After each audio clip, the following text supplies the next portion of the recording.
I can call the House members back for a vote as soon as we get something worked out with the Senate. Obviously, we're working on this around the clock. I was up until almost midnight last night having conversations with senators to get this done.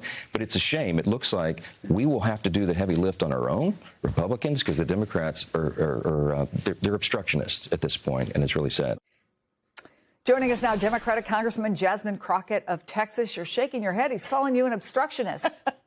Listen, he's a joke. Here's the reality. The Republicans currently control the House, the Senate, and the White House. And so we know that the Republicans are not good at math. But the reality is that the Senate sent us a bill. They were able to figure it out. And the House decided to obstruct. And when I say the House, I mean the Speaker of the House. He is the one that decides what it is that actually hits the floor. And unfortunately, he decided against our federal workers. Much of what this administration and the Republicans have been doing since they've been in power has been against federal workers in general. All he had to do was put that bill on the floor. Instead, he opted for a 60-day continuing resolution, which meant that there was no agreement. There was nothing to send to the president's desk. But you still have all these federal workers who aren't getting paid, critical federal workers who are not getting paid. And we saw in this case, there was a pain point with all those long lines, everybody complaining. What was happening on cable news, which we know the president watches, was bad. Yeah. And so he took care of it, right? He saw to it, something he could have done earlier on day one. To see that they got paid. Correct. What's it going to take now for the rest of those folks whose jobs, who not getting paid for their jobs, may not have the kind of video results that show what's happening out there? No, well, and the reality is that TSA got paid their back pay. Yeah. They are still shut down, DHS. So going forward, there are no guarantees until we actually pass a bill. So I do want to be clear. There may be a little relief right now over the Easter holiday, but that doesn't necessarily mean that that's going to be sustained. So what it takes is actually communicating while we're supposed to be doing our work. We know that we were in session. The Republicans and the Democrats in the Senate somehow figured this out. It is hard for me to believe that they didn't communicate with the House. Anyone that knows how to govern knows that if you are going to get something to the president's desk, it takes communication, not only within your chamber, but across the chambers.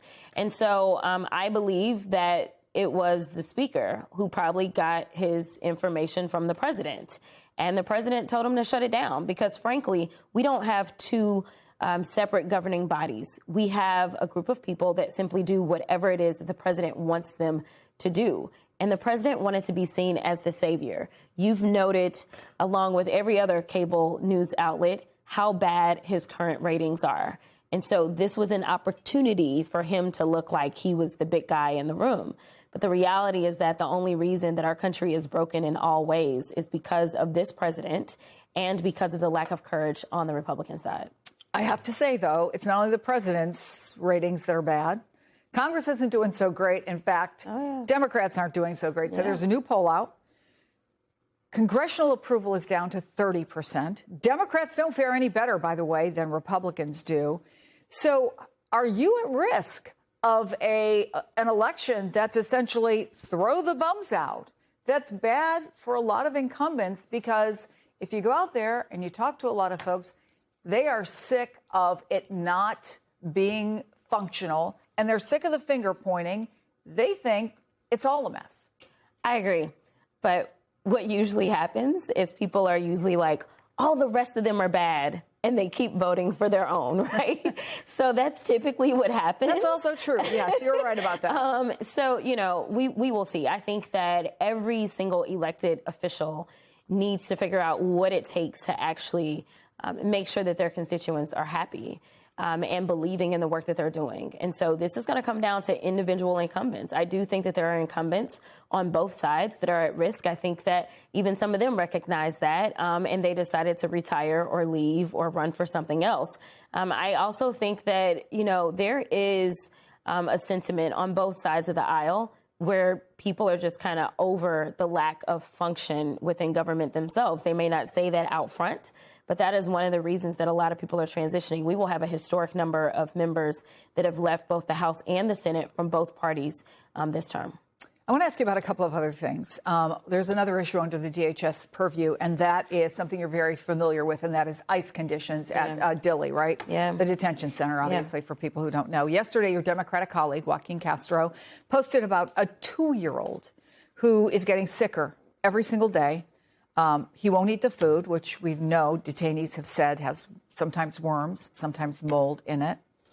What's it going to take to get some change there? Because we're not seeing the big situations on the streets of major cities like we used to, but there's still little kids who are being held in detention. What's going to happen for that to change? So first of all, thank you so much for talking about it, because what we have found is that public pressure is the only thing that seemingly this administration sometimes will adhere to. So long as things are done in the dark, then there's no need to fix it. What most people don't know is that Dilley was closed under the Biden-Harris administration. As soon as this administration came back in, they decided to reopen this facility, and this facility only houses children and their parents. That is what they do. And the reality is that because of what happened with little Liam and that picture going viral, prior to that, most people weren't talking about Dilley and didn't know that it existed. And then the other stories started to come to light. That's the picture of him when he wasn't eating, and people remember him better when he had on the bunny hat and he had the backpack on, and he was then taken from his home. But continue, I interrupted you. So that's what it's going to take. And it is so sad because, you know, these are the types of conditions that we would hear about maybe in a third world country.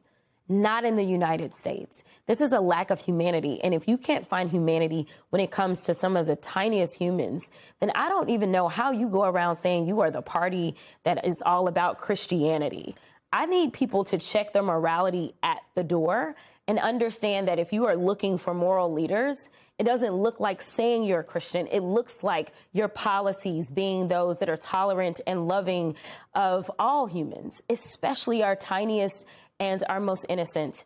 And so, sadly enough, I'm sure there's the story about the 2-year-old, but when we were in there, the youngest human that we were aware of that was there was actually 1 month.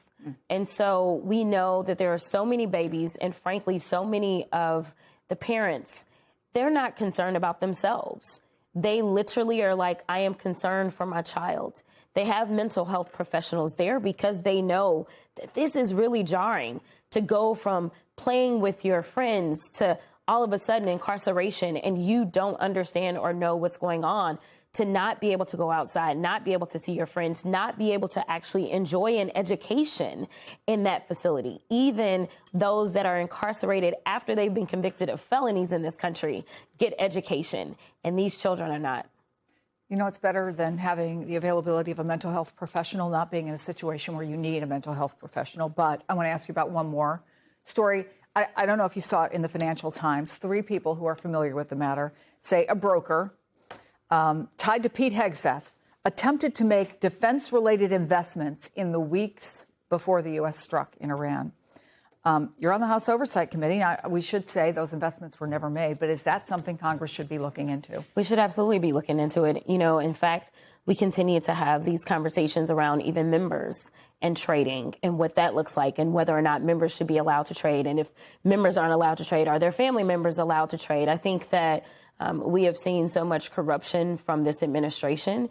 You know, we can look into it, but the question is, how good of a record are we going to make? And will we ever have an administration that will actually seek justice? And will this president, this corrupt president, go and blanketly decide to pardon any and everyone who has been engaged in corruption?